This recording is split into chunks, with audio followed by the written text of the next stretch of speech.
আজি ৰাতিপুৱা একদম লৰালৰিকৈ উঠিছোঁ আৰু শুই উঠি দেখিছোঁ মতলু শুই আছে দেখিছেনে। তাৰপিছতে চাহ একাপ খাই লৈ একেবাৰে ব্ৰেকফাষ্টটো কৰি ল'লোঁ, কাৰণ বিহুৰ বতৰ যিহেতু কামটো কৰিবই লাগিব।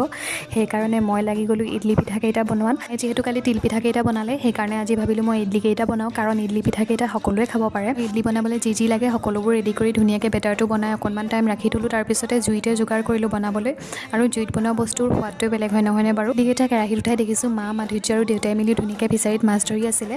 যিহেতু আজি উৰুকা হয়, সেইকাৰণে ৰাতিৰ সাজৰ কাৰণে মাছ আৰু মাংস দুয়োটাৰে যোগাৰ কৰিছে। তাৰপিছতে ৰেডি হৈ গ'ল মোৰ ইডলিখিনিও। বেলি টাইমত আকৌ মায়ে জুইতে বনালে মালপোৱা আৰু সুতুলি পিঠাখিনি। সুতুলি পিঠাটো আপোনালোকে কি বুলি কয় কমেণ্ট কৰি জনাবচোন। পিছে পিঠাৰ ভিতৰত সুতুলি পিঠাটোৱে আটাইতকৈ খাই ভাল পাওঁ, সেইকাৰণে আমাৰ ৰাইজে জুইৰ ওচৰতে পিঠা খাই দিলে দেই। ইফালে ৰাতিলৈ ওলালোঁ আমি বৰ্তাহঁতৰ ঘৰলৈ বুলি, কাৰণ আজি বহুত দিনৰ পৰা পৰিয়ালৰ সকলোৱে মিলি খানা এটা খোৱাৰ কথা আছিলে।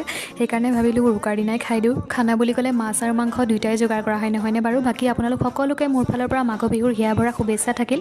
আজিলৈ আহিছোঁ, বাই বাই।